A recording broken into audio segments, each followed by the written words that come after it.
we're standing now in part of our department. This is a part which was renovated more than 5 years ago, also as a part in response to public appeal.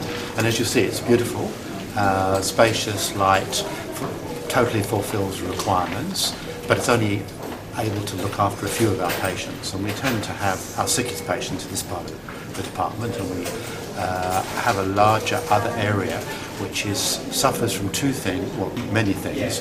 Two things is that it's a very old part of the building, so it's not particularly pleasant one to be in when you're not well. Not like here where it's comfortable and light and bright and cheerful.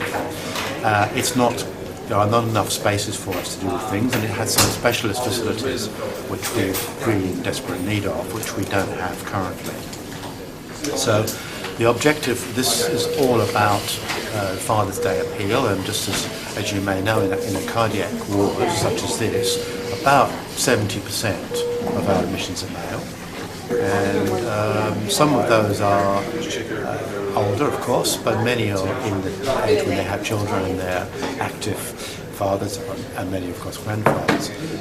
So we have the requests we're looking for at the other end are to do two principal things, and the third thing. One is to expand the number of procedure beds for people who only stay a short while, because we are now able to do many things. There's been a lot of progress in cardiology, has been in medicine in general, such that we can do many things now with a very short duration of stay, like an overnight stay or even less than a one-day stay. But we need a place for that, and so we need more beds for that so we can treat more people. So that's the first thing. The second thing is that we do a number of procedures in which we use ultrasound to demonstrate the heart. So that you can show the heart up with an ultrasound probe, so it's not a radiation probe.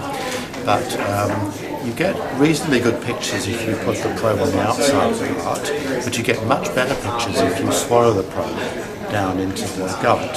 And the reason for that is because the back of the gullet, tube between the mouth and the stomach, is right up against the heart. So if you have your camera there, you get a very good clear picture of the heart, and that's very useful to us. We do a lot of that, particularly to define the anatomy of the heart, but also to see if it's safe to do some treatments. And one of the common conditions we have coming into hospital these days is a condition called atrial fibrillation, where the heart is in an irregular rhythm, doesn't pump in a regular and coordinated fashion. And one treatment for that is to give an electric shock to the heart to put it back to normal, which we do with some sedation or anaesthetic, clearly.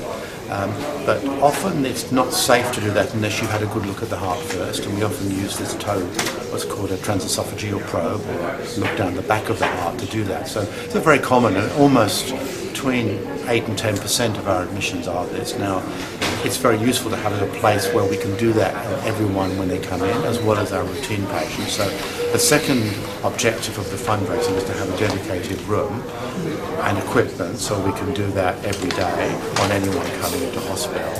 And the third objective of the fundraising is to make the whole facility at the other end of the ward, which we'll show you shortly, at least as visually pleasant and conducive to recovery as this end.